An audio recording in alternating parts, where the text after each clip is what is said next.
7h56, já voltamos com o nosso Folha no Ar ao vivo aqui pela Folha FM 98,3, emissora do Grupo Folha da Manhã de Comunicação. Estamos ao vivo no Face, no YouTube, no Instagram. Daqui a pouco esse programa estará disponível em podcast e logo mais às 17 horas os assinantes da Plena TV também com acesso aí à reprise deste programa de hoje, que tem o oferecimento de Proteus, Unimed Campos, Laboratórios Plínio Bacelar e Plínio Bacelar Vacina.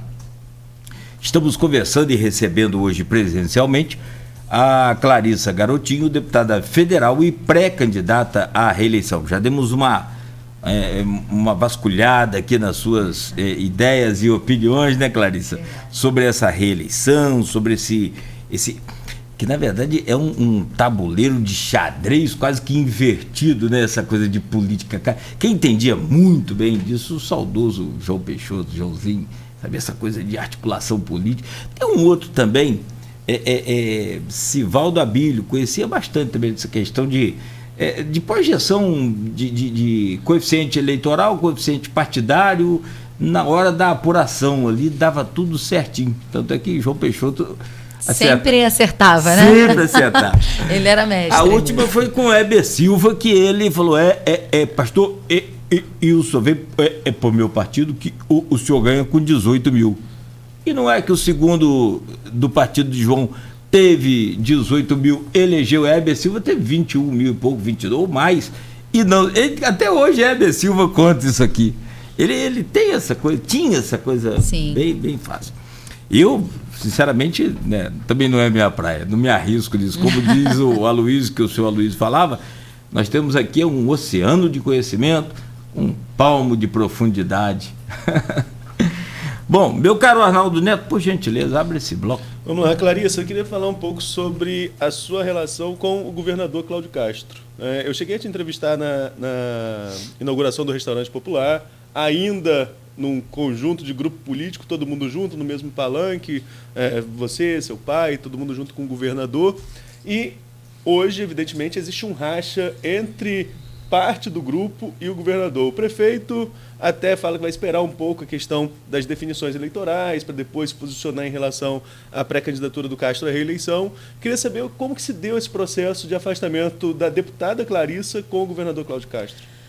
Olha, é natural que quando alguém está assumindo, né, o cargo, você dê um crédito, um voto de confiança.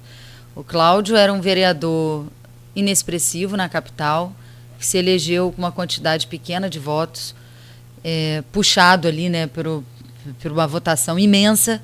Na época, coincidentemente, ele estava afiliado no PSC, que era o partido do Carlos Bolsonaro, depois ele saiu, né, do PSC, e acabou sendo eleito. Quando o Witzel decidiu ser candidato a governador, ninguém acreditava na eleição do Witzel. Como é que um cara que tinha 1%, vindo do Espírito Santo, venceria as eleições para governador no estado do Rio de Janeiro? E é evidente que o fato de terem tirado o garotinho no meio do processo eleitoral foi o que abriu o caminho para a eleição do Witzel, porque ele, inclusive, não estava desempenhando bem nas pesquisas, o garotinho estava indo para o segundo turno, né? E aí, quando houve aquele momento ali que tiraram a candidatura do garotinho, o Witzel disparou, também em função do apoio que recebeu da família Bolsonaro, que não vinha se posicionando na eleição até aquele momento. Bom, depois, Witzel assume, 6 meses depois ele se lança candidato à presidência da República, né? Ele briga com aquele que o ajudou a se eleger no Rio de Janeiro, no cenário mais improvável do mundo. Não apenas briga, como começam disputas políticas no Ministério Público Estadual e culmina, né, no fato de que o Witzel acabou desviando recursos enviados pelo governo federal para o combate à pandemia. Então, ele caiu. E ele ia cair. Era natural que ele fosse cair. Esse era um processo que já estava acontecendo, que já estava em curso, inclusive, né, pelos órgãos que o afastaram do mandato, e, obviamente, seria confirmado pela Assembleia Legislativa. Mas, naquele momento, o Cláudio Castro, como é que ele virou vice do Witzel? Não tinha ninguém para ser vice. Ninguém queria. Então, o presidente do partido dele virou e falou assim, você é vereador, você não perde nada, você continua no mandato, então entra aí, porque eu preciso fechar essa chapa. E ele entrou assim, entrou para atender um pedido do presidente do partido. Mas quando houve o momento do rompimento ali, da queda do Witzel, ele já ia cair naturalmente, mas o Cláudio Castro ele não esperou a queda. Ele articulou por trás, ele conspirou contra o próprio governador para que ele, o mais rápido possível, assumisse a cadeira de governador. Bom, a gente não tinha nada a ver com isso, ele assumiu, né, virou o novo governador, nós encontramos ali a oportunidade de criar uma relação que pudesse ajudar a cidade de Campos, que pudesse, né, construir um novo caminho político. E tentamos, desde o primeiro momento, construir uma base firme. Até, afinal de contas, a gente não sabia o que ia ser daquele governo. E o tempo foi passando, né, e o governo foi demonstrando, e é claro, isso a gente só teve como ver com o tempo, porque ele está há 2 anos no governo. Então, o primeiro ano foi uma tentativa de aproximação, uma tentativa de entender o que seria o governo dele, como seriam as composições políticas que ele faria. Ele assumiu numa situação muito fragilizada, porque ele estava respondendo a processos de delação premiada. Ele ainda responde. Tem um vídeo dele que foi divulgado, né, amplamente nacionalmente, ele segurando uma mochila preta e ali um delator denunciando que naquele momento tinha feito um pagamento de propina a ele, quando ele ainda era vice-governador, né, saindo com 100 mil reais dentro daquela mochila. Então ele assumiu num momento de muita fragilidade. E diante dessa fragilidade, a Assembleia Legislativa ganhou uma ascensão muito grande sobre o governo dele. Então hoje ele não comanda o próprio governo. O governo é comandado, em boa parte, pelo presidente da Assembleia Legislativa, André Siciliano, que é do PT, né? Adversário do grupo político do partido onde está o governador, que é o PL, que é o partido do presidente da República. E hoje ele comanda boa parte das estruturas do Estado. O Rodrigo Bacelar começou a ganhar ascensão aí, porque ele foi relator do processo do Witzel. E como ele foi o relator do caso, nesse movimento de conspiração do Cláudio, ele acabou ganhando a confiança do governador. Olha, eu vou ser o relator, vou votar contra ele, mas eu quero esse espaço no seu governo, eu quero essa ascensão no seu governo. E ali, ele, que era uma figura meramente local, que não tinha um conhecimento que se tem hoje no Estado, passa a ter uma ascensão muito grande sobre o governo. E nesse momento começam as nossas dificuldades com o governador. Esse foi o primeiro ponto. No momento em que o governo do Estado estava sendo usado, através do deputado Rodrigo Bacelar, para tentar inviabilizar o governo do Vladimir. Foram inúmeras as vezes em que nós deixamos de receber investimentos porque o Bacelar bateu na mesa e disse que não poderia.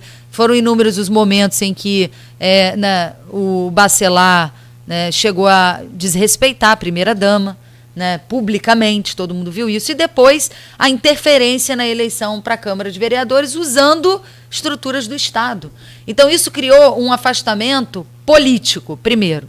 O segundo momento de embate maior começa com a festa de aniversário do governador, uma festa feita para 2.000 convidados, num bairro nobre do Rio de Janeiro, com cantores muito caros, né? 2.000 convidados com vinho importado, camarão empanado, uísque liberado, um buffet que só o buffet estava avaliado em mais de R$1 milhão pelo que foi servido e pela quantidade de pessoas que tinha. Então eu fiz uma crítica naquele momento. Na semana seguinte, saiu uma reportagem dizendo que ele estava usando helicópteros do Estado para fins particulares, e logo depois veio à tona o contrato da empresa da esposa do governador Cláudio Castro com concessionárias do Estado, recebendo recursos de concessionárias do Estado.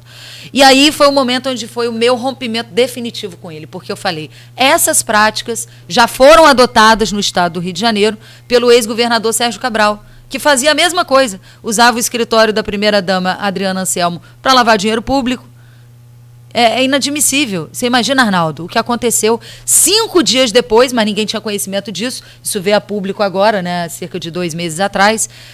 5 dias após o Cláudio Castro assumir o governo do Estado do Rio de Janeiro, a esposa dele abre uma empresa em nome dela, no endereço que eles moravam, e começa a prestar consultoria para receber dinheiro de concessionárias do Estado. Exatamente a mesma prática que era adotada no governo do Sérgio Cabral. Então, a farra do guardanapo, equiparada, né, à farra que aconteceu lá no aniversário, com esse buffet caríssimo. E eu falei, bom, se é para ser isso, eu prefiro não compactuar com isso. Porque a gente já viu esse filme, Mas seu irmão foi a lá gente na festa sabe do como aniversário, começou e como terminou. Olha, eu não culpo quem foi na festa, porque quando você recebe um convite, você não sabe o que você vai encontrar pela frente. Ele recebeu um convite, foi até o local, nem demorou na festa. Vladimir não ficou nem 10 minutos na festa. Ele cumprimentou o governador e foi embora. Ele não sabia o que ele ia encontrar ali. Ele foi convidado para um evento. Quem é convidado não sabe o que vai ver pela frente, né? Então, ele cumprimentou o governador e foi embora. Ele não é responsável pelos atos do governador. Não falei que ele é responsável, falei que ele foi. Sim, ele foi porque ele recebeu um convite, que eu também recebi, mas eu não fui. Ele chegou lá, viu do que se tratava, cumprimentou e foi embora. Bom, esse é o racha com o governador. Mas desde que eu me entendo aqui com jeito não, mas com cobertura de Câmara Municipal e de política em Campos, sempre existiu rixa com os Bacelar. A gente gostaria de ouvir um pouco de você sobre essa questão. Isso desde quando o Bacelar foi vereador, o seu Marcos, né, o pai, foi vereador, presidente da casa. Ele teve uma vez um negócio de R$50, eu me lembro, cheguei àquela Câmara, tá Marco Bacelar com as notas de 50 penduradas na gravata, e por aí vai. E depois veio a eleição agora por último, onde o filho, Marquinhos Bacelar, ganhou a eleição, o Rodrigo ganhou antes para deputado. Sim. E vocês, naturalmente, mantiveram essa rixa. Aí veio a eleição de Vladimir, que só foi para segundo turno. Imaginamos aqui numa possibilidade assim, de não havendo o candidato do Rodrigo, talvez poderia ser decidida no primeiro turno. O Rodrigo teve participação importante nessa questão, e aí também ali teve provocações de campanha, o que é natural. O que a gente não gosta e não aceita é passar dos limites, é evidente.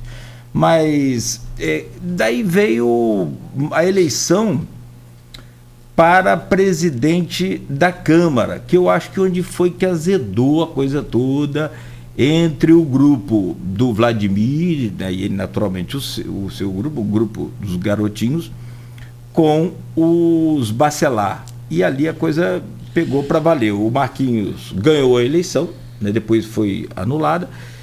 E por último, aí já com o caldo azedo, foi entornado lá no Parque Saraiva. Estou tentando fazer um apanhado assim bem curto, senão a gente faz um programa disso. No Parque Saraiva a coisa pegou para valer. Tanto é que houve, quantos alunos?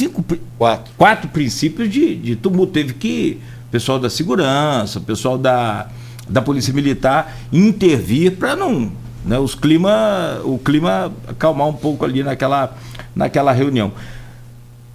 Como que você vê essa rixa? Como que você vê essa forma beligerante de debate, de confronto entre vocês? E o que isso prejudica, na sua opinião, toda a região nossa? Olha, para dizer a verdade, eu sempre fiquei um pouco afastada dessas rixas locais, né? Essas questões aí entre Vladimir, Rodrigo Bacelar. Eu nunca participei muito disso, até porque as minhas pautas sempre foram mais pautas estaduais, pautas nacionais, né? Eu sempre me preocupo muito mais em fazer do que ficar nesses debates políticos que eu considero menores. Para você ter uma ideia, até esse momento em que o Rodrigo Bacelar fez uma crítica muito desrespeitosa à Tassiana, minha cunhada, que é a esposa de Vladimir, se Bacelar passasse na minha frente, eu não sabia quem ele era. Então, eu não participo muito dessas rixas locais, entende? Eu sempre fiquei muito mais nesses debates de plano estadual, nacional, de trazer investimento, de fazer projeto na Câmara, de buscar articulação fora. Então, mesmo quando ele ficou assim, eu lembro dele ali sendo relator do processo do Witzel, mas não era uma pessoa nem que eu tinha contato. Eu cheguei a encontrar com ele num evento antes disso tudo aí. Aí eu ainda brinquei com ele, você que é o Bacelar e tal. Aí ele pediu para tirar uma foto, a gente bateu a foto.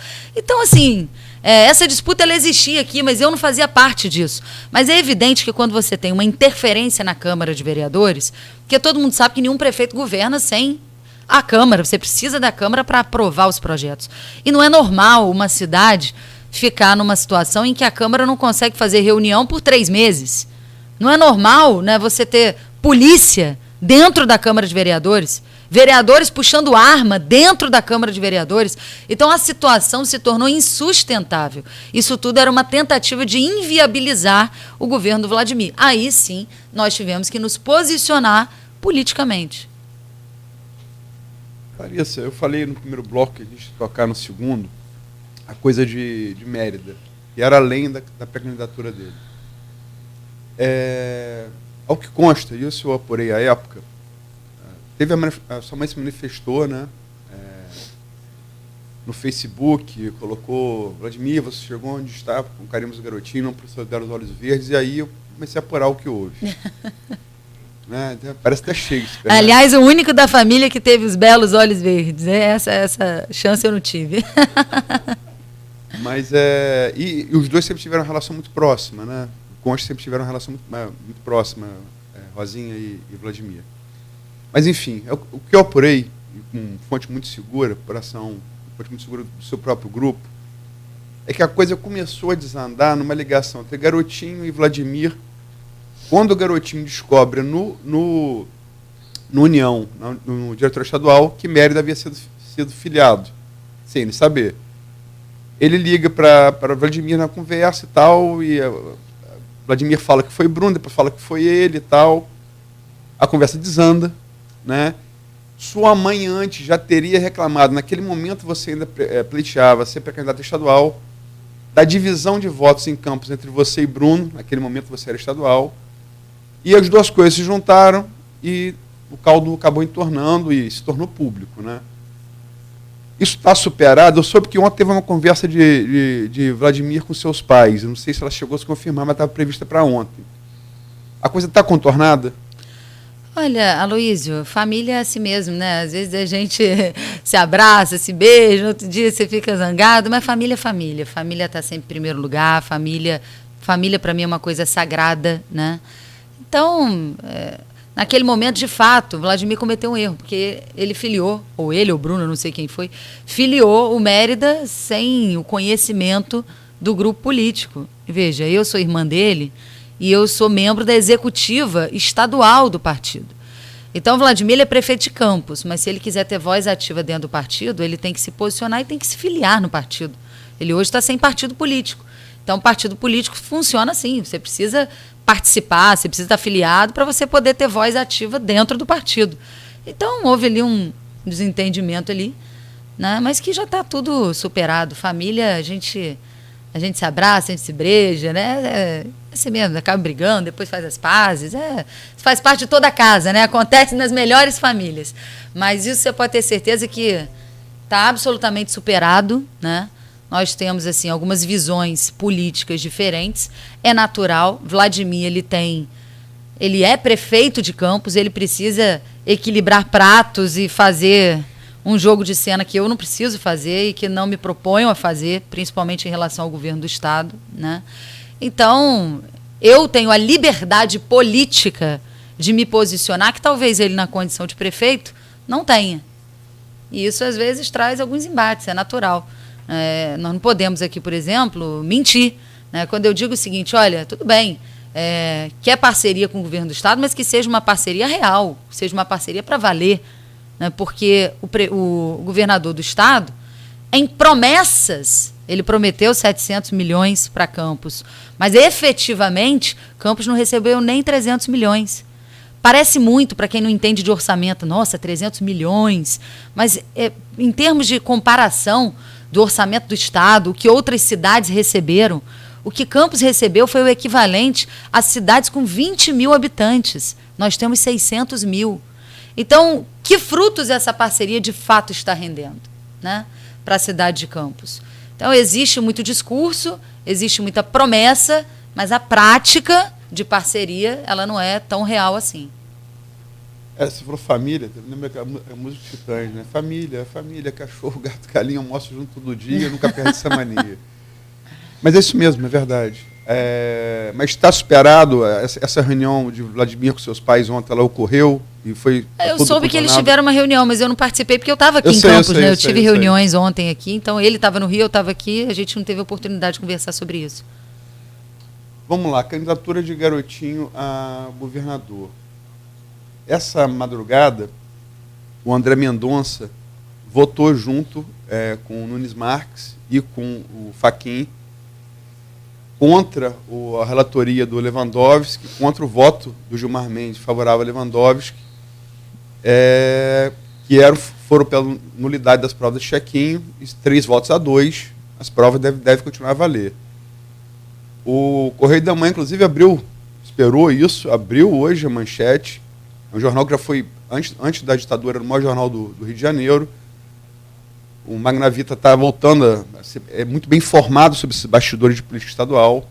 E abre hoje o Correio da Manhã e dando como favas contadas que o Garotinho não vai ter condição de se eleger a partir do voto do André Mendonça. A pergunta são duas. Primeira, está definido isso, que o Garotinho não tem condições, a partir desse voto do André Mendonça, de concorrer? E a segunda, André Mendonça e Nunes Marques são ministros da cota do próprio Bolsonaro e de Bolsonaro. Você apoia Bolsonaro, eles votaram contra o seu pai, em tese. Como é que fica seu apoio a Bolsonaro nisso? Vamos lá, se tocou em assuntos muito importantes. Primeiro, o processo que foi julgado não foi o processo do Garotinho. É evidente que se esse processo fosse vitorioso, né, o Garotinho teria a oportunidade de pedir uma extensão, tendo em vista que o processo do Garotinho ficou muito tempo paralisado e não conseguiu sequer ainda chegar, né, ao Supremo Tribunal Federal. Então ainda está aqui na esfera estadual. Né, isso é aquele processo ainda do check-in. Então, se esse, né, do Ferrugem fosse vitorioso, o Garotinho poderia pedir uma extensão imediata. Então, o Garotinho ainda tem defesa, o caso dele ainda não subiu. A gente ainda não consegue avaliar se vai dar tempo de fazer isso até a eleição. Como isso aconteceu nessa madrugada, a gente não conseguiu ainda reunir o grupo, parar, fazer essa reflexão, né, reunir com a direção nacional do nosso partido, com a direção estadual. Mas o fato é que eu também não esperava esse voto, né? Eu não esperava porque tanto o ministro André Mendonça, ele é um ministro conhecido por ser um ministro garantista, né? A tendência dele é acompanhar o voto, por exemplo, do Gilmar, é acompanhar o voto do Lewandowski, que é assim que ele tem votado na maioria das pautas no Supremo Tribunal Federal. Então, esse voto me surpreendeu muito. Aliás, esse voto surpreendeu muita gente.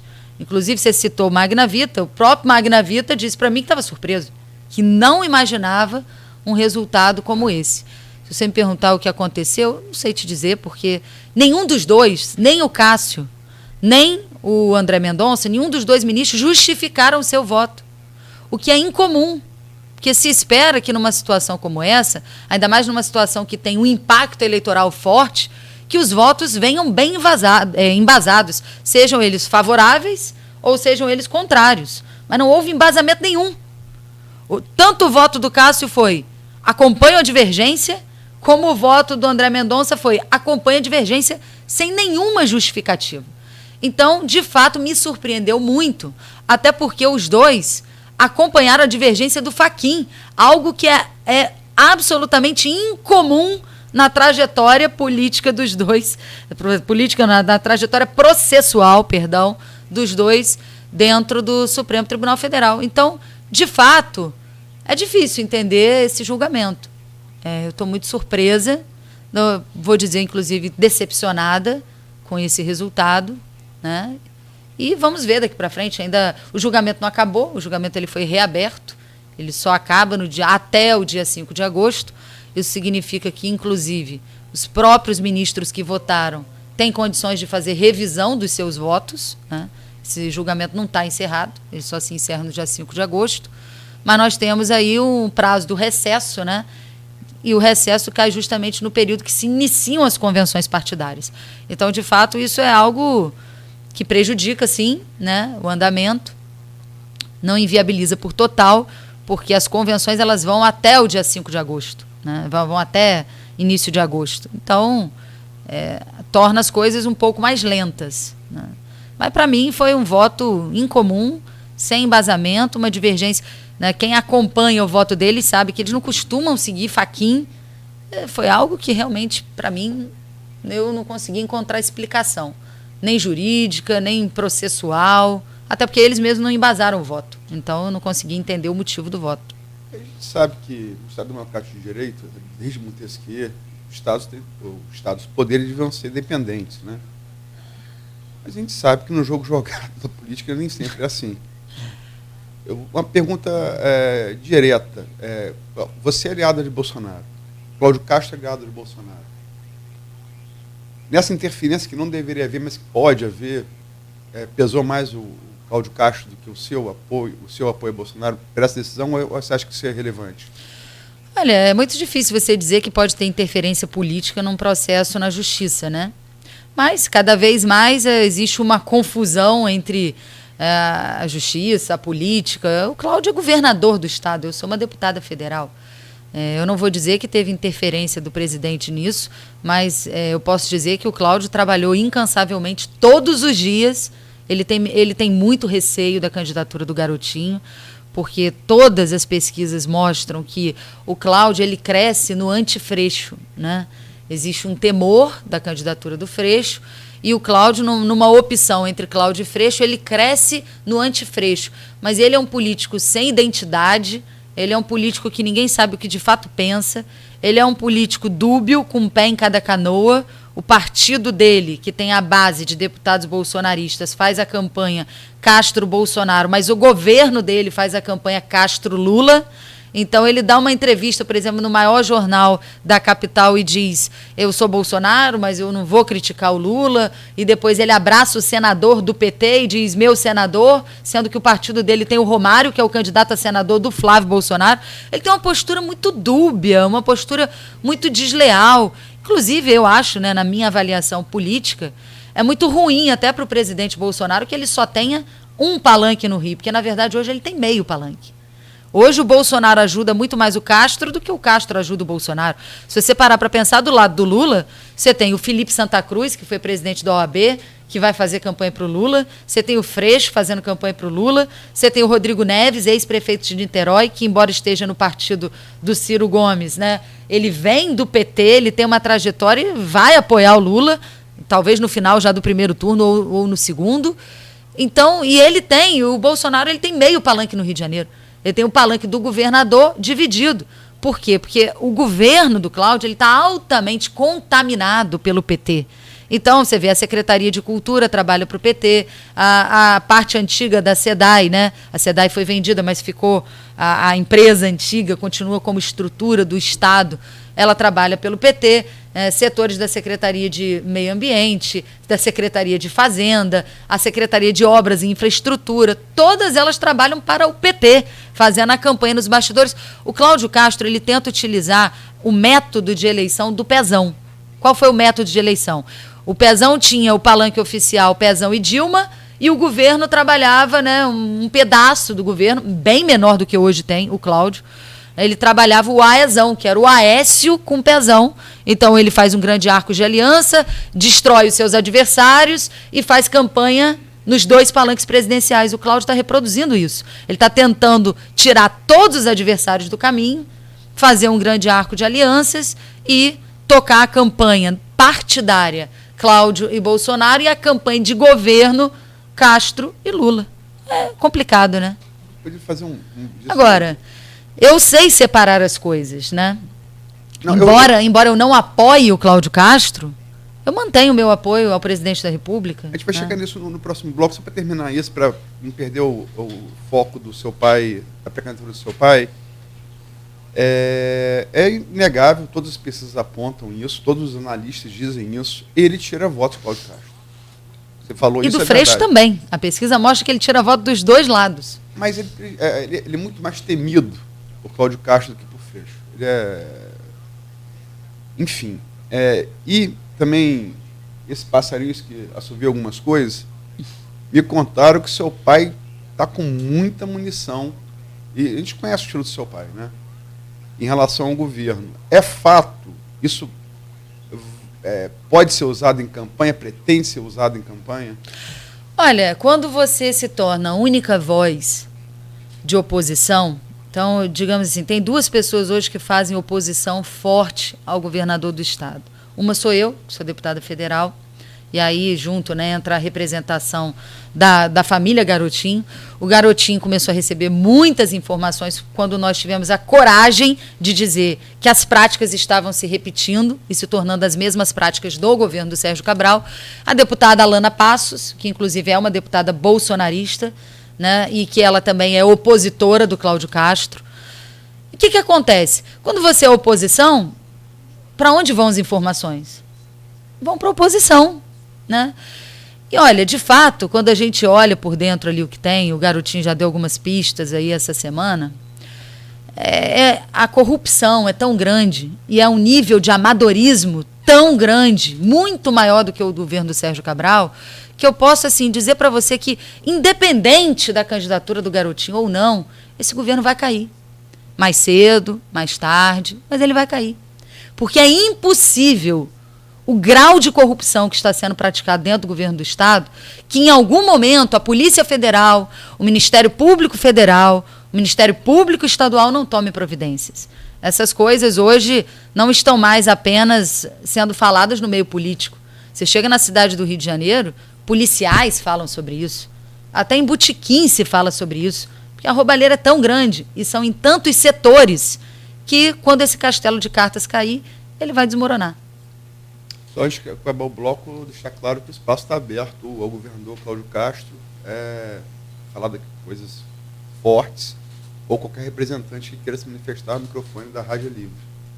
E só se faz jornalismo com um contraditório. Muita gente não acreditava, Luísio, quando o Garotinho disse: o Cabral vai cair.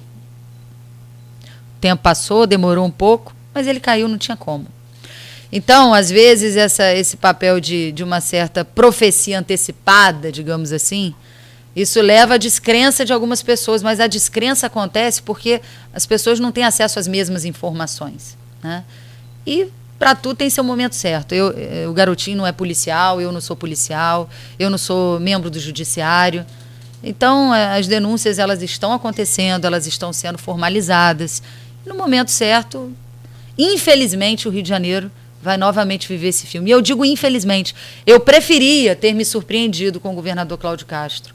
Eu preferia que fosse um governo diferente. Eu preferia que o Rio de Janeiro não revivesse esses momentos trágicos que a gente viveu. Eu preferia, porque eu não sou uma torcedora de que quanto pior, melhor, né? Eu não sou torcedora disso. Tanto que o Bolsonaro hoje enfrenta muitas oposições, né? O momento no Brasil é difícil, a inflação é alta, mas eu tenho consciência, mesmo no momento difícil, que é melhor para o Brasil manter o Bolsonaro do que retornar ao PT. Bom, são 8h29. Você já entrou no assunto? Vamos emendar. Pode ser? Bora. Direto. Eu só queria fazer uma pergunta com relação ao cenário do Estado. Só uma formatação rápida aqui, peraí. Terminar o segundo bloco, você vai voltar para ele? Não, só talvez seria interessante. Vai lá. No eventual segundo turno, vamos formular aqui uma projeção aí dessas que os especialistas fazem. Num eventual segundo turno, seu pai pré-candidato, essa coisa toda hoje, mantendo o que você falou aí, independente da questão do Aloysio ter relatado aqui a notícia. Minha não, do Supremo. Do Supremo. Não, você relatou a notícia. Você não foi relator da ação, né? Bom, vamos lá. Com esse jogo jogado aí, no segundo turno, pelas pesquisas antigas ainda, parece que de São Paulo saiu ontem uma nova, ficou de sair uma do Rio, mas não saiu. Não entendi também, era para ter sido divulgada ontem. Não saiu, foi, né? Então vamos lá, num eventual segundo turno, baseado nessa última pesquisa em que Castro divide ali com Freixo, os garotinhos. Olha, de verdade eu não sou obrigada a me posicionar. Sim. Primeiro que se a gente está numa eleição, a gente espera ir para o segundo turno, né? Claro. Então é difícil falar em hipótese. Mas supondo isso, eu não preciso me posicionar, eu posso me dedicar à eleição nacional e a população faça a sua escolha. Mas eu digo o seguinte, a população quando fizer a sua escolha, principalmente em relação ao Cláudio Castro, olhe bem para o vice, porque virou uma trajetória no Rio de Janeiro, vice tomar o lugar do governador. Isso tem acontecido com uma certa constância. É importante lembrar que o governador responde a processos de delação premiada já homologados, que podem ter desdobramentos a qualquer momento, antes da eleição ou posterior a ela. Você pode ter um governador eleito que sequer poderá tomar posse, ou você pode ter um governador eleito que 2 meses, 3 depois da posse, ele vai cair. Então, é importante que a população tenha conhecimento do andamento desses processos, porque não são processos politizados. São acordos de delação premiada, com imagens, com documentos já homologados. É você no Nacional. Clarissa, a última eleição, desculpa, a última eleição a deputado foi uma eleição atípica. Você mesmo falou sobre isso quando saiu o resultado. Você fez uma live quando consolidou ali que você estava eleito. Você foi no finalzinho, veio a onda do bolsonarismo e mudou todo o cenário. Inclusive, você foi eleita com a legenda puxada pelo Ottoni, que também faz parte da bancada bolsonarista. Mas até então seu nome não era colocado assim como uma deputada bolsonarista. E no decorrer do mandato, sobretudo agora nos últimos anos, houve uma aproximação com o clã Bolsonaro, com o presidente Bolsonaro, até nesse papel de despachante de luxo que você colocou lá atrás, tendo contato direto com muitas lideranças do governo Bolsonaro em Brasília. Essa construção dessa aliança, esse apoio ao bolsonarismo, como que aconteceu? Porque o seu grupo político, o grupo da sua família, sempre foi visto como um grupo progressista, um grupo de esquerda, apesar de conservador na pauta de costumes. Mas como que se deu essa aproximação com o grupo político? E há uma diferença dessa visão dentro da própria família? Eu perguntei isso ao Vladimir na semana passada. O que ele respondeu? A Clarissa está mais para o Bolsonaro e você mais próximo ao PT, ou do ex-presidente Lula? Ele respondeu o quê? Ele tem que falar por ele, eu não posso responder por ele. Não, ele falou por ele, queria ouvir a sua versão. Olha, deixa eu dizer o seguinte, na última eleição de deputado, eu estava filiada no PROS. Sim. Eu estava no PROS por uma condição, eles determinaram que para o PROS apoiar o garotinho, eles teriam que colocar um deputado federal de mandato lá e exigiram que fosse eu. Então eu tive que ir para o PROS porque ele estava num partido que era o PRP, que não tinha nem tempo de televisão, não tinha 1 segundo de televisão. E eu fui para o PROS. No meio da campanha, o PROS fechou uma coligação nacional com o PT. E aquilo ali me criou um desconforto, porque eu não estava apoiando nenhum candidato a presidente. Tanto que mesmo o partido tendo fechado formalmente com o PT, o meu material de campanha, o presidente teve que ir em branco. Porque o partido estava formalmente fechado com o PT, mas eu não queria apoiar o PT, então minha cédula foi em branco ali. Inclusive, na minha cédula tinha o senador Flávio Bolsonaro, mas o presidente estava em branco por causa desse acordo formal do partido e eu não tinha como impedir que aquilo acontecesse, né? Quem era eu era um grão de mostarda, uma deputada diante do partido todo nacionalmente. Quando eu assumi o mandato, eu tive um embate com o Bolsonaro, e foi o único que eu tive até hoje, que foi na reforma da Previdência. Ali, né, esses valores trabalhistas falaram mais alto, inclusive porque o próprio Bolsonaro, quando era deputado federal, ele era contra essa reforma da Previdência. Um dia a gente até, depois que a gente se aproximou mais, a gente teve a oportunidade de conversar sobre isso, e eu falei com ele, poxa, a gente começou mal, você mandou logo para a Câmara um dos primeiros projetos, a reforma da Previdência. Poxa, eu lembro que você era contra. Ele falou, Clarissa, eu não te julgo, eu sei que ali você bateu em mim, mas eu realmente era contra, mas eu sentei aqui, eu vi que era necessário fazer. E o que me chamou a atenção, Arnaldo, foi que logo depois que a reforma da Previdência foi aprovada, os deputados mais vinculados à esquerda diziam assim na Câmara, ainda bem que ele fez, porque ele fez a maldade, e quando a gente assumir, a maldade está feita, porque teria que fazer de qualquer forma. E aí aquilo eu falei, puxa vida, né? As pessoas não estão falando por convicção. Então, peraí, vamos olhar isso aqui direito, vamos pensar como é que é.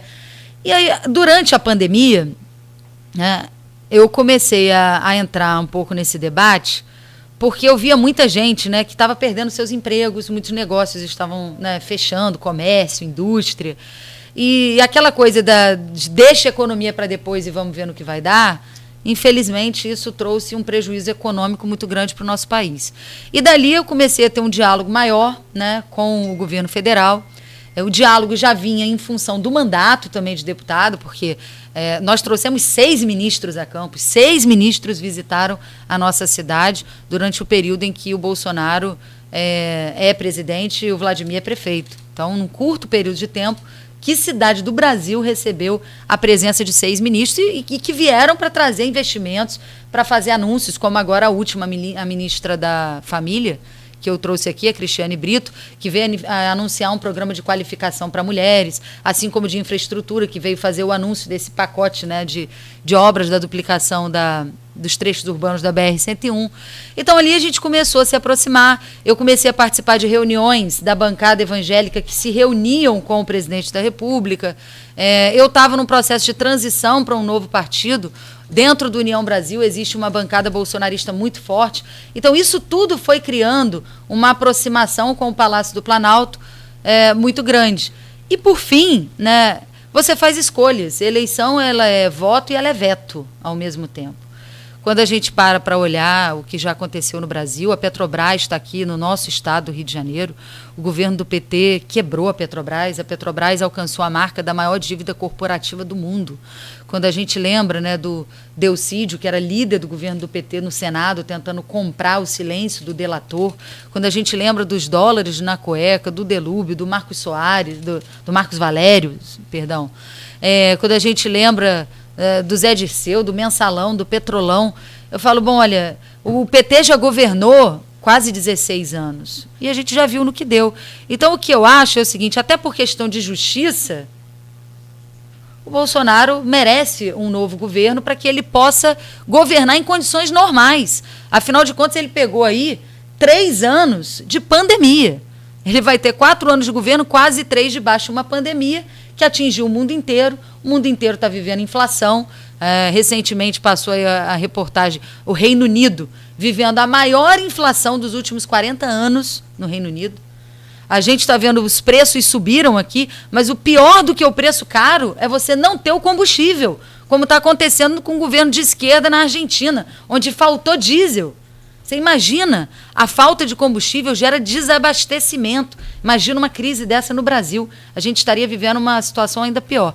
Então, se o Bolsonaro tivesse acabado com as políticas sociais, aí sim eu teria dificuldades em apoiá-lo. Mas, pelo contrário, ele reforçou as políticas sociais, ele reforçou o Bolsa Família, que a média era de R$ 165, virou o Auxílio Brasil de R$ 400, e com a PEC agora do Senado vai permitir, né, que a gente possa ampliar o Auxílio Brasil para R$ 600. Os estados e municípios receberam reforço, todas as vacinas foram compradas pelo governo federal. Então, o que eu acho é que ele tem que ter condições de governar em situação normal. A situação normal que o PT teve chance de governar durante 16 anos. E a gente viu no que deu. Então, essa é uma avaliação que eu faço e sei que muita gente compactua com ela. Deputada Clarissa Garotinho, deixa eu voltar aqui ao grupo de WhatsApp, aqui na internet, no Face, o pessoal está interagindo aqui, está participando, inclusive o Tiago Virgílio estava com a alavanca em ponto morto, botou agora a alavanca no canto e começou a comentar aqui. Tiago, né? O ex-vereador. Lá no grupo de WhatsApp do programa e do blog Opiniões, tem a pergunta do Edmundo Siqueira, que é servidor público federal e blogueiro do Folha 1.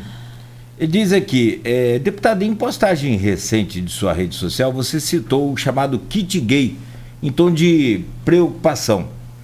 Esse kit foi citado por Bolsonaro em 2018, mas comprovado como fake, né? Fake news logo depois, sendo verdade apenas o fato da existência de um material do programa, abre aspas, Escola Sem Homofobia, de 2004, que seria para os professores, mas que não, né, chegou nem a ser distribuído. Independente do mérito dessa questão, reviver uma comprovada inverdade não atenta contra a sua própria pré-candidatura? De forma nenhuma. Primeiro que isso não foi fake news. O que ele pode dizer que é fake news é o nome, né? Ele chama de Brasil Sem Homofobia. Isso foi apelidado na Câmara de kit gay. Esse kit existiu. Ele, de fato, não chegou às escolas porque houve uma articulação muito grande da bancada católica e evangélica na Câmara dos Deputados. Foi uma união das duas bancadas, deputados católicos e evangélicos, que se uniram contra o material que já estava impresso, que já tinha vídeos, tinha um vídeo, inclusive, que chamava de probabilidade.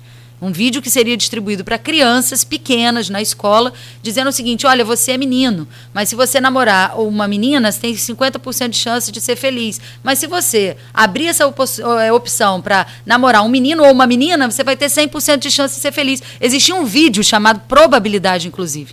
Então, eu não tenho nada contra as decisões pessoais de ninguém. Eu respeito a todas as pessoas, assim como eu gosto de ser respeitada. Eu também tenho respeito por todas as pessoas. Eu acho que essa é uma questão absolutamente individual. Eu tenho colaboradores meus, né, que têm opções sexuais, né, homoafetivas, e isso nunca interferiu no trabalho, nem na minha relação de amizade com ninguém, embora eu tenha as minhas convicções. Agora, o que eu tenho direito como parlamentar e mãe é de não querer que esse conteúdo seja exposto para crianças pequenas, né? Eu tenho um filho de 6 anos de idade, eu não quero que meu filho tenha acesso a esse tipo de conteúdo. O respeito, a tolerância. Ensinar a tolerância é muito diferente de fazer uma apologia, como era o material que foi apelidado de kit gay. Então, não é nada pessoal contra ninguém. Eu acho que esse tema ele precisa ser conduzido pela família, e a escola, cabe a ela ensinar o respeito e a tolerância. Não apenas em relação a isso, mas a tolerância entre um amiguinho que às vezes é mais gordinho, que sofre bullying na escola, né? Um amigo que tem uma diferença de cor de pele, porque é negro e sofre bullying na escola.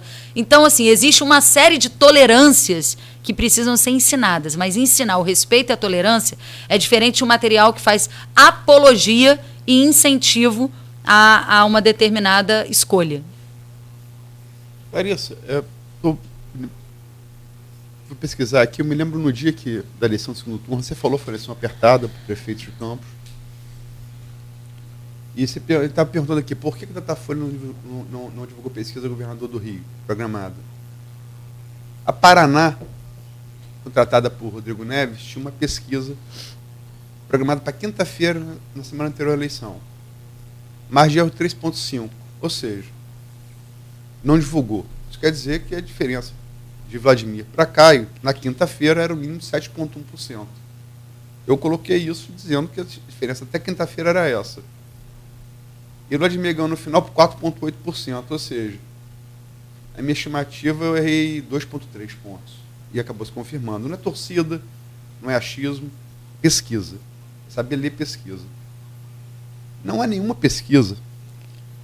Estamos hoje a 93 dias da eleição, do primeiro turno, que indique nada a não ser a vitória de Lula. Isso não é torcida, não é manifestação de voto, não é simpatia, são todas elas. As diferenças alguns dias que ele vai vencer no primeiro turno, o que só Fernando Henrique fez, 94, 98, e outras no segundo. Onde Bolsonaro, pela taxa de rejeição, vai instituto, vai de 60 a 50, isso é aritmética. 50% mais um no segundo turno. Você tem 50% de rejeição ou mais, você não tem chance de vencer a eleição dos turnos. Em que você aposta assim, racionalmente para acreditar que isso pode ser virado nesse pouco tempo que tem até a eleição? Eu acho o seguinte: primeiro é pesquisa que é feita com antecedência, e para nós que somos políticos, que somos jornalistas, parece que não existe uma antecedência. Mas a grande maioria da população não está nem aí para a eleição. Sabe nem quem é candidato a deputado, quem é candidato a senador, quem é candidato a nada. Se tem outros candidatos além de Lula e Bolsonaro, ninguém está prestando atenção nisso. O eleitor, cada vez mais, ele toma a decisão dele na última semana da eleição. Então, uma pesquisa que você fala com quase 100 dias de antecedência é uma antecedência muito grande para a maioria dos eleitores. Essa decisão ela vai acontecer lá na frente. O Brasil ainda quer assistir o debate na televisão entre Lula e Bolsonaro. O Brasil ainda quer assistir a chamada terceira via. O Brasil quer ver isso. O Brasil vai esperar até o último momento para tomar a sua decisão, como aconteceu na eleição do Witzel. O Witzel ganhou a eleição na última semana. O Harold de Oliveira, que era senador, que até 5 dias antes da eleição não aparecia, ele estava em quinto na pesquisa. Quando abriu a urna, ele ganhou a eleição para o Senado. Ele chegou em segundo lugar, o Flávio foi o primeiro e ele foi o segundo. Ele aparecia em quinto, 5 dias antes da eleição. Então, cada vez mais, o eleitor está se decidindo em cima da hora. O cenário econômico vai interferir, né? Vai melhorar? Não vai melhorar? O preço do combustível vai baixar? A inflação vai ser controlada? Isso tudo acaba gerando uma certa interferência, né? O Bolsonaro, ele apanha todo dia. Quando a campanha efetivamente começar, o PT também vai ter que enfrentar as suas contradições. Agora, pesquisa com antecedência, eu me recordo do Palocci, quando fez uma das delações do Palocci, ele disse claramente que o PT pagou para comprar pesquisa, para influenciar resultado. Porque quando você cria um clima de que vai ganhar e vai ganhar, o próprio Eduardo Paes, ele criou um clima de que aquela onda que a gente vai ganhar, ele perdeu por uma diferença gigantesca do Witzel. Mas nas pesquisas que eram divulgadas, parecia que não era tão grande. Agora, olha que coisa inexplicável. Na última eleição que o Garotinho disputou para o governo do Estado, a pesquisa de boca de urna, isso sim é incrível, porque pesquisa com antecedência, o eleitor pode mudar o voto. Ele pode mudar o voto até na hora. Tem gente que decide o voto ali, na fila, indo votar. Agora, a pesquisa de boca de urna, o cara já votou.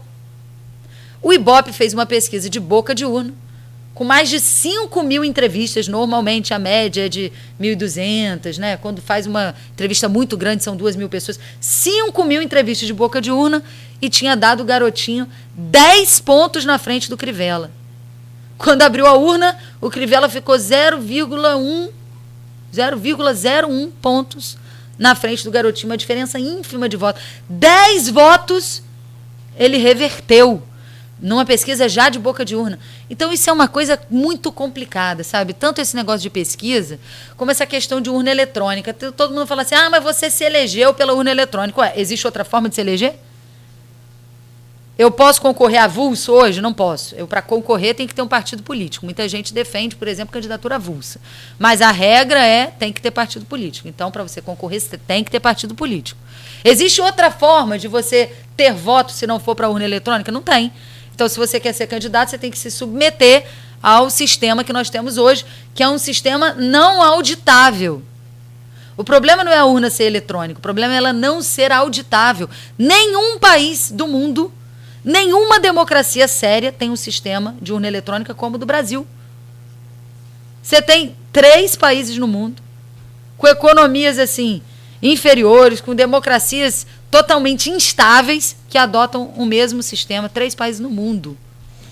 Então, realmente, assim, essa questão de auditoria da urna, me diz o seguinte, qual é o prejuízo? Você vai lá, vota, né? Tem um vidro ali na sua frente, você aperta, aquele papel sai como se fosse um ticket, você olha, vê se está de acordo com o seu voto, e você aperta de novo para ele cair automático numa urna, você não vai tocar no papel. E você tem um mecanismo de auditoria. Hoje você não consegue auditar. Parece, às vezes, que é assim, Clarissa, poxa, mas hoje é tudo eletrônico, é celular, é isso e aquilo. Mas a gente está falando de democracia, a gente está falando da população ter a garantia de que o seu voto, que é o maior instrumento da democracia, seja respeitado. Então, se esse sistema é tão bom, por que ele não é adotado nos Estados Unidos? Por que ele não é adotado em países com muito mais tecnologia? O Brasil não é o suprassumo em tecnologia. Os países com tecnologia altamente avançadas não adotam o nosso sistema. Por quê? Então, assim, são essas discussões, sabe? A pauta de valores, a pauta da liberdade, o fortalecimento da democracia. Essas são discussões que o Brasil vai ter que enfrentar, querendo ou não, cada vez mais. Que isso faz parte do amadurecimento da democracia, no Brasil e no mundo. Clarissa, você está em política há quanto tempo? Tanto estudantil? Olha, eu comecei com 24 anos e completo 40 amanhã. Então, de mandato, né, são quase 16 anos. Eu comecei em 89. 25, né, que é a minha eleição. 25. Eu nunca vi alguém 15 anos. que falasse assim, pesquisa, vota na urna. Eu nunca vi essa pessoa ver essa eleição. Nunca vi. Pode até acontecer, mas eu nunca vi. Nunca vi. Se você viu, você... Nunca viu o quê? Alguém falar, questionar pesquisa e falar assim, a frase famosa, eleição na urna. Eu nunca vi essa pessoa ganhar eleição. Nunca vi. Pode até ter, mas eu não os conheço. E a mas segunda, eu te dei exemplo. Eu te dei o exemplo do Witzel, eu te dei o exemplo do Harold de Oliveira. Não, a Datafolha apontou o Witzel, sim. Pontuou ele crescendo, o Harold nunca foi pontuado. E o voto é auditável, sim. O voto eletrônico é auditável, sim. Tem um boletim de urna, né? Olha. É auditável, sim, inclusive pela Polícia Federal, é auditável, sim, por todos os partidos, você sabe disso. É impossível. O mecanismo de auditoria que você diz é o seguinte: cada partido ele tem direito de indicar fiscais para a sessão para pegar o boletim de urna. Você acha que com mais de 5 mil municípios brasileiros, 5 mil municípios, a quantidade de locais de votação, nenhum partido político consegue indicar fiscais para todas as urnas do Brasil? Não consegue. Agora me explica, por exemplo, as eleições no Rio de Janeiro, costuma acontecer isso. Você viu naquela eleição, por exemplo, que eu estou falando, que deu essa diferença de 10 pontos, eu me lembro que já tinha aberto as urnas do Brasil inteiro. E a do Rio de Janeiro não. A do Rio de Janeiro foi abrir quase 9 horas da noite. O Merval Pereira, inclusive, né, comentarista da Globo, ele chegou a dizer o seguinte: olha,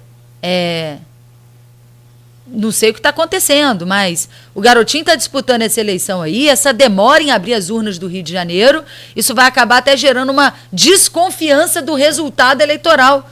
Então, vem cá, se o sistema é tão fácil... Agora, o problema é que é o seguinte, o sistema ele não é totalmente eletrônico. Na hora que você faz a transmissão de dados, você precisa de gente para fazer. Então, você pega aquilo, você faz a transmissão de dados, você faz a totalização, que vai dos locais para o TRE, depois você faz a transmissão de dados do TRE para o TSE, depois você faz a totalização.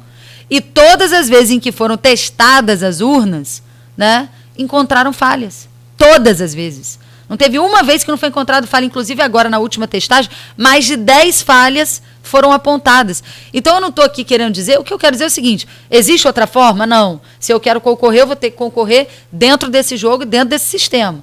Mas isso não significa que eu não possa questioná-lo. Isso não significa que eu não possa aprimorar, como lá no passado questionaram o voto em papel. Eu não tô dizendo aqui que a gente tem que voltar no votinho canetinha de papel. Mas eu acho que se você tem um sistema que é eletrônico e, ao mesmo tempo, o seu voto eletrônico ele é depositado numa urna, você tem mecanismo de auditoria. Ah, Clarissa, vai ficar mais caro. Caro é você não ter a garantia de que o seu voto está sendo respeitado. Caro é você não ter a garantia de que a democracia vai prevalecer. Isso é caro. Não, você tem razão. Eu acho que tem que ser questionado, sim. O lugar para fazer isso, você está lá no local do Congresso. Vocês perderam a PEC. É o debate. Votaram e perderam. E só não perderam por mais porque Arthur Lira segurou para não ficar feio. Senão a derrota ia ser muito pior, no voto. Esse tipo de coisa, não é todo mundo que tem coragem também de fazer esse debate, assim como os debates, né? Quando você debate, por exemplo, as liberdades, quando você debate a interferência do judiciário no legislativo, não é todo mundo que quer fazer esse tipo de debate, porque são debates que podem trazer revés para a própria carreira política das pessoas, né? Mas eu, sinceramente, eu hoje não tenho nenhum tipo de apego ao cargo. Eu acho que política é missão. Se você entender que você tem uma missão a cumprir, se você entender que você pode contribuir, faz sentido você ter um cargo. Hoje, para mim, por exemplo, né, se for para concorrer, tendo que caminhar ao lado do Cláudio Castro, eu prefiro não ser candidato. Eu não falo em relação eu falo em relação à PEC do voto impresso. Não, eu entendi, mas o que eu estou falando é que tem gente que tem dificuldade de entrar em vários debates. Esse do voto impresso é um, essa questão do judiciário é outro, né? Então, você vê, por exemplo, nós estamos lá debatendo uma PEC, agora eu estou fazendo parte na comissão, e assim, são coisas absurdas. Como é que a pena máxima de um juiz, né, quando ele é condenado, a pena máxima dele é uma aposentadoria compulsória? Você é afastado, é aposentado e fica recebendo seu salário de marajá pro resto da vida? Puxa vida, que maravilha ser juiz, né? A população concorda com isso? Então, quando a gente vê assim, um certo movimento, eu não faço nenhum tipo de movimento contra as instituições. Eu acho o seguinte: se a gente não tem instituições e instituições fortalecidas, a gente vive uma anarquia. Mas isso não significa que as instituições elas não possam ser questionadas. Elas devem ser questionadas, até para que elas sejam melhoradas. Assim como eu sou deputada federal e questiono o Congresso Nacional. Assim como eu sou deputada federal e acho que mais de 500 deputados é um número exagerado, né? E apresentei um projeto para reduzir o número de deputados para 300 e poucos deputados. Então, eu questiono o próprio sistema onde eu estou. Assim como quando eu fui vereadora na Câmara de Vereadores do Rio de Janeiro, eu questionei os vereadores terem 3 meses de recesso. Que é isso, gente? 3 meses de férias. Eu apresentei projeto lá para reduzir as férias dos vereadores. Então, eu não estou falando aqui, eu questiono Eu não tenho esse corporativismo, eu questiono até a instituição que eu faço parte. E tem que questionar, porque questionar é melhorar. A democracia ela só avança assim. Em todos os lugares do mundo, a democracia avançou e as instituições foram fortalecidas, mas elas também foram questionadas em algum momento. Não, eu só vou repetir. Foi questionado. Eu acho que está coberto de razão. Só que foi questionado, foi debatido, foi votado e perdeu. Sim, concordo, perdeu. E só não perdeu por mais porque a Tolira segurou. E que não significa que daqui a um tempo esse debate não vai ser retomado. Como esses debates eles são retomados o tempo todo. Os debates das instituições, os debates da democracia, os debates dos valores são debates que nunca saem da pauta do parlamento. Aqui e no mundo inteiro. Então você pode ver, por exemplo, que a Corte Americana, por exemplo, acabou de fazer uma revisão na sua legislação do aborto, proibindo o aborto e dando liberdade aos estados para tomar suas decisões. Então, pauta de valores e pauta da democracia, elas sempre serão pautas do Congresso. Em alguns momentos, as pautas podem ser derrotadas, outras podem ser aprovadas e podem ser debatidas de novo. Isso faz parte do processo. A pauta do armamento também dos Estados Unidos, Biden reviu já a lei também reviu e vai ser muito difícil rever isso. Ele está tentando. É uma cultura muito diferente da nossa. A formação americana já revolução, foi assim. A revolução é direito do cidadão ter uma arma para tomar, para se revoltar contra o Estado tirânico. Parece que eles fizeram a independência deles. É difícil. Está na gênese deles. Mas a Clarice falou, é uma pauta também que às vezes muita gente não quer entrar, não quer se desgastar, principalmente político, não jornalista ou radialista, Sim. Principalmente político. Mas é isso, mas a gente tem que ter coragem de falar, eu sou uma pessoa muito verdadeira, sabe, Aloysio? Eu acho que assim, a gente não tem que temer, perder o voto. Como eu te falei, eu já fui vereadora, eu já fui deputado estadual, estou no 2º mandato de deputado federal, eu não acho que política é lugar para eu acho que política é lugar para isso. O político que não está disposto a debater, o político que não está disposto a se posicionar, a população, quando a gente fala de acirramento, né, de posições, é porque a população, cada vez mais, ela quer posicionamento. Político, Maria Mole, político que é água de salsicha, isso aí não vai a lugar nenhum. As pessoas querem saber não apenas o que a gente faz, mas o que a gente pensa. Porque o que a gente pensa também interfere no voto do eleitor. O eleitor ele não pensa assim. Se o eleitor pensasse só em obra, Carlos Lacerda, que foi um grande político do estado do Rio de Janeiro, tinha conseguido eleger o sucessor dele. Uma vez eu li o livro do Carlos Lacerda e ele fala, se obra ganhasse a eleição, eu tinha feito meu sucessor. Ele fez aquele aterro do Flamengo todo, os túneis, encheu de obra e o sucessor dele perdeu a eleição.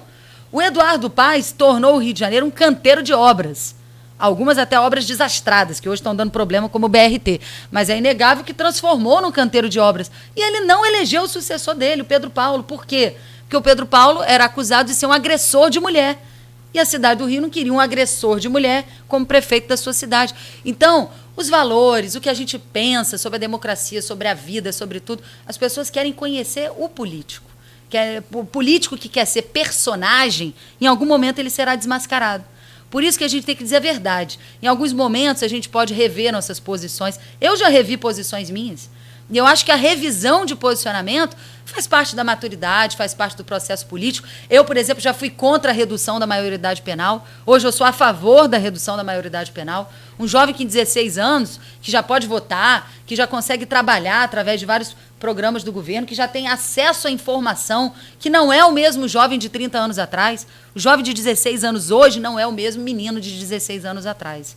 Então, hoje, muitos jovens acabam se valendo da proteção da lei para cometer crimes, sabendo da certeza da impunidade.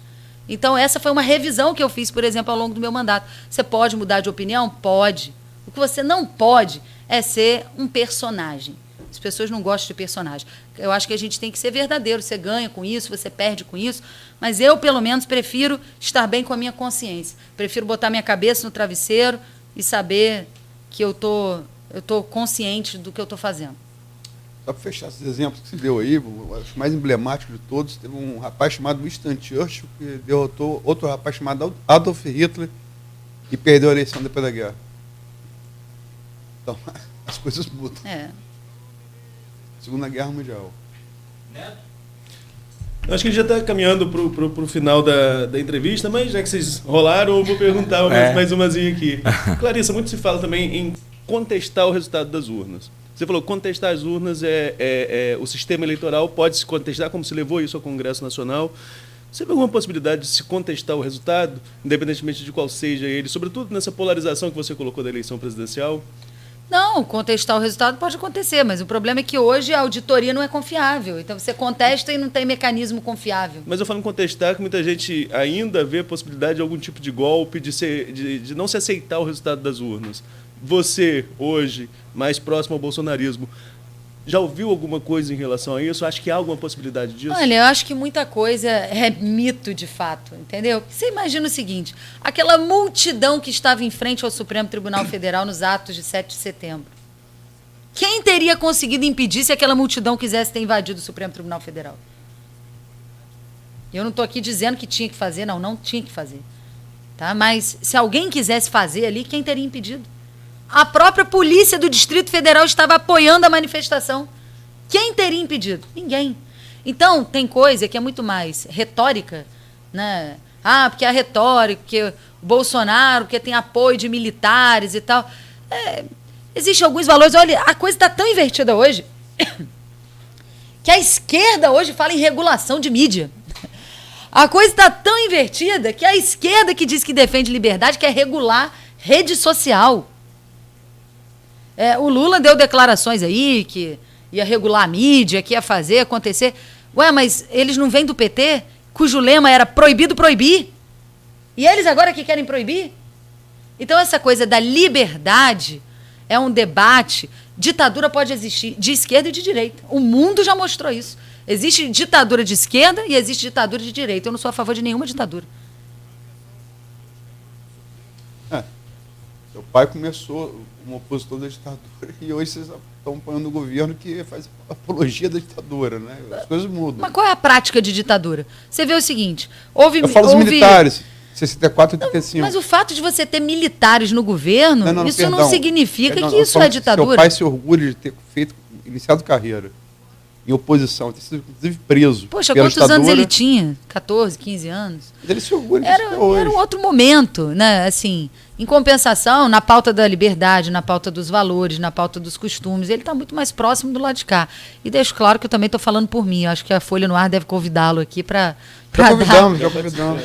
dar a entrevista dele, né? Mas eu falo por mim. Já teve online também. A nossa geração hoje está muito mais preocupada com a eficiência, com os valores, com a liberdade, do que se o partido se intitula de direita ou de esquerda.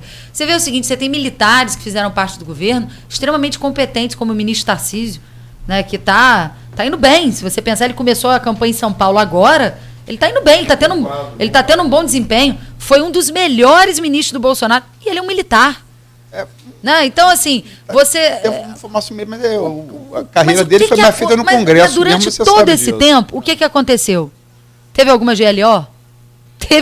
Pazuello também é militar, você foi de saco. Não, mas o que eu estou dizendo é o seguinte, acusam o Bolsonaro por uma sombra do passado, ele vai fazer o golpe, vai não sei o quê, mas o fato é o seguinte, a Polícia Federal está aí, investigou o ministro Milton, né, que tem o direito aí de se defender, até porque é uma prisão preventiva, mas não houve interferência do governo, que é um governo que tem muitos militares, nem na atuação da Polícia Federal. Segundo a Polícia Federal, houve sim. Então, isso é questão de se investigar para saber, mas segundo a Polícia Federal, houve sim interferência do Não, o que eles estão dizendo é que pode ter havido um comunicado, olha, sim, deve haver uma busca e apreensão, né?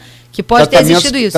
Mas interferência é o seguinte, interferência é você dizer... Não vai ter operação. É você trocar o comando para não ter operação.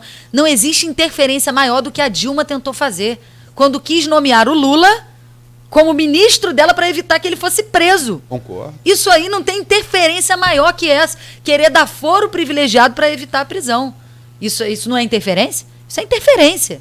Sim. Então, se a gente parar para fazer uma reflexão profunda, as coisas não são bem o que parecem, né? Tem muita coisa que é retórica. Não é que você critica você não vai criticar o outro. Mas quando não, mas o que eu estou querendo dizer é o seguinte, ele ali, se fosse para interferir, e se ele de fato sabia antes que ia haver uma busca e apreensão, se ele quisesse ter trocado o comando, se ele quisesse ter gerado uma imposição, ele teria feito. Não fez. fez porque ele trocou agora, né? Polícia Federal tem uma parte deixando bem claro que como não aceitou do PT, não vai citar de Bolsonaro. Isso é muito claro a mensagem da Polícia Federal. Agora você vê o seguinte... São setoristas da Polícia Federal em Brasília. Foi um fato muito isolado e parece que os petistas, por terem cometido tantos atos de corrupção, torcem para que isso aconteça, para que se igualem na eleição. Eu acho triste tudo isso, né? Assim, fiquei decepcionado quando eu vejo, por exemplo, o presidente da Caixa Econômica, que era uma pessoa extremamente competente com as acusações que ele teve. Fiquei triste, mas foi certo, ele tinha que ser afastado. O cara estava sendo acusado de assédio sexual, várias mulheres ali, né? Então, assim, ele tinha que ser afastado e ele foi afastado. Clarice, você está feliz com isso? Não estou. Não, ele pediu para sair. Sim, mas Ele foi afastado. É uma forma elegante dele sair, né? Concorda? Olha, eu tô saindo. Agora, quando você fala, por exemplo, mas teve privilégio. Olha, ninguém teve mais privilégio do que Sérgio Cabral. Aliás, o Ministério Público deveria investigar os privilégios que Sérgio Cabral tem na prisão. Que outro dia ele foi numa audiência, ele chegou lá, chamou atenção, foi até nota de jornal isso, que ele chegou lá todo marombado, todo sarado, com uma cor, todo bronzeado. Gente, que privilégio ele está tendo para chegar lá bronzeado desse jeito, né? Já tiveram os escândalos aí dos camarões que chegavam lá dentro, do quartinho secreto que ele tinha para receber, né? Então, assim... Claro que esse negócio de camarão, seu irmão quase engasgou com o camarão lá no Castro por causa disso, essa postagem. Não, o que eu estou dizendo é o seguinte, privilégio... E Bolsonaro também teve problema com camarão. Uma coisa eu posso te garantir, garotinho não terá problema com camarão porque ele é alérgico. Ô, Clarissa, como você é comunicadora nata, né? A gente falava aqui também sobre essa questão de teatro, o teatro que você falou, o Procópio Ferreira, o teatro de Busca, que é o teatro da raiz, né? O artista raiz. Você sabe que eu já me apresentei, né? É isso que ficamos na dúvida. O Vladimir confirmou que você, Sim. Parece que você se apresentou lá. Parou. Eu fiz 2 apresentações ali, foi quando eu era mais nova, né? Uma foi os Saltimbancos e outra foi a Aurora da Minha Vida. Todas dirigidas pela Maria Helena, né? Depois virou madrinha de Vladimir, já falecida. Legal. Eu apresentei 2 peças ali. E essa coisa... Grande Leninha. Lena. Figura para cultura de campos, importância tremenda. Assim como meu padrinho também, Osório. Osório. Morava de Campos Soares, infelizmente está conosco. Capique também, aí a gente vai ficar falando aqui. Ive Carvalho, grandes figuras. Bom, e aí, naturalmente isso facilita a gente atrasar aqui o programa e ir até meio-dia, se for o caso, mas não, você tem sua agenda também, você vai estar na região aí esse final de semana também, você